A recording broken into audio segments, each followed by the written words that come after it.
Good Morning Business, French Tech. La French Tech à 6h43 nous passionne une fois de plus. On est avec Raoul Bravo, le président et fondateur d'Outside. Bonjour. Bonjour. On va parler de LIDAR. Alors effectivement, on a eu un cours de LIDAR avec vous, avec Valeo, lundi au Mondial de l'Automobile. Des LIDAR qui vont servir, Anthony, vous nous le dites régulièrement, aux voitures autonomes de voir clair. C'est une des briques de base de la voiture autonome. Mais Outside, qui lève ce matin 22 millions d'euros, va se servir du LIDAR pour autre chose. Expliquez-nous. Bonjour. Bonjour. On s'en sert déjà. Et on a des dizaines de clients qui utilisent la même technologie pour plein d'autres choses. Ouais. Presque tout sauf l'automobile.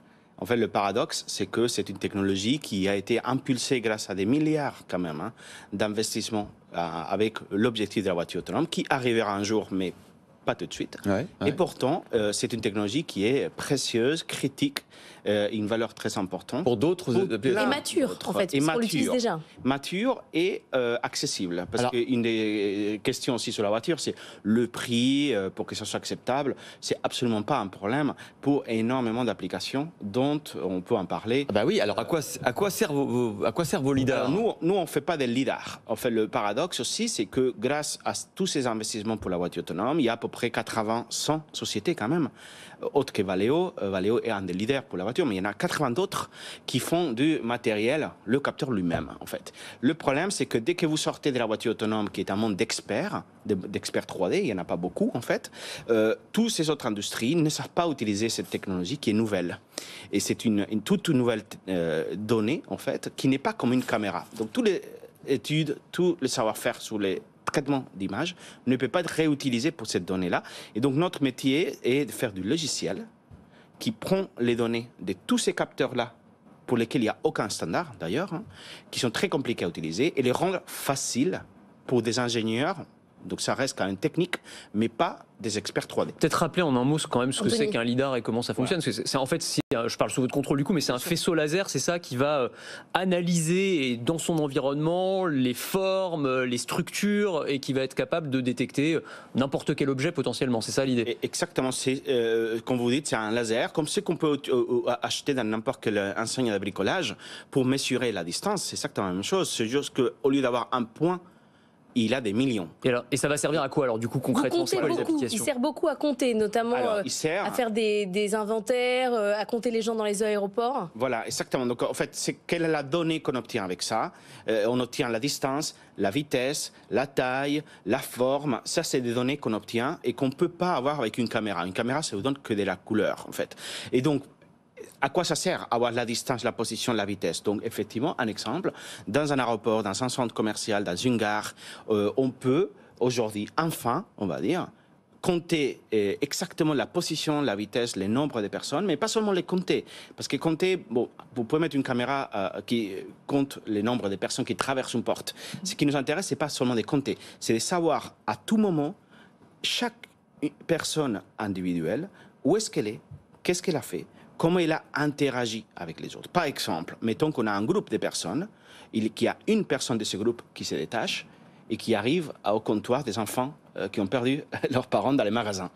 Donc, c'est une technologie qui permet d'identifier tout de suite où se trouvent les personnes qui étaient avec cette.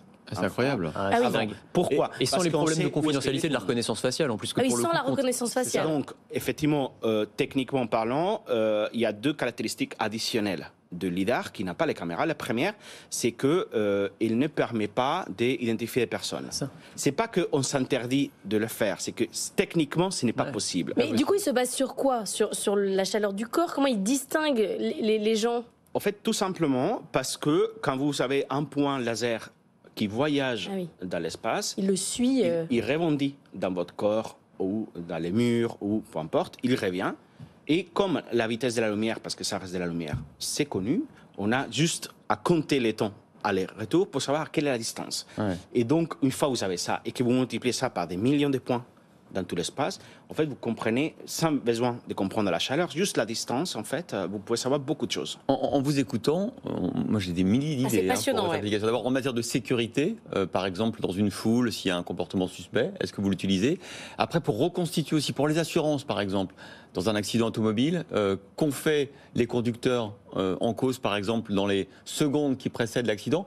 Est-ce que tout ça, c'est des possibilités? Alors, il y en a beaucoup, c'est des possibilités. Il y en a d'autres, c'est des réalisations. Ah oui. Aujourd'hui, à Washington, par exemple, l'exemple que vous donnez, je prends juste un exemple que vous venez de mentionner. À côté, à l'État de Washington, on fait ce qu'on appelle des détections de near misses. Near misses, ça veut dire des accidents qui ne sont pas arrivés, mais presque. Et donc, on a détecté que, par exemple, une voiture a presque heurté un piéton. Donc, si on fait rien dans cette intersection, la prochaine fois, ça sera un accident. Et il faut savoir que, par exemple, dans les intersections aux États-Unis, c'est un tiers des accidents mortels. Donc, c'est des dizaines de milliers d'accidents dus à ça. C'est génial. Et une deuxième caractéristique que je n'ai pas encore mentionné, on parlait de l'anonymat, c'est le fait que le capteur, il envoie sa propre lumière, donc ça fonctionne, quelles que soient les conditions de lumière, dans la nuit, quoi.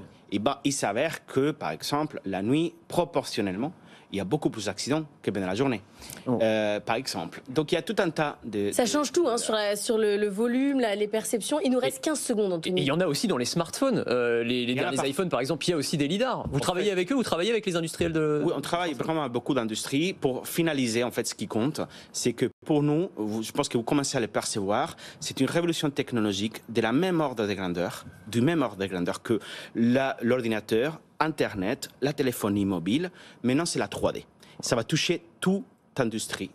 Retenez bien ce nom, Outside, parce que d'abord, les bonnes fées se sont penchées sur votre berceau. BNP Paribas, Aéroport de Paris, Safran, Forestia viennent d'investir 22 millions d'euros. Vous avez été créé en 2019, déjà 80 personnes dans l'équipe. Bravo, Raoul, bravo, président et fondateur d'Outside, d'avoir été notre invité.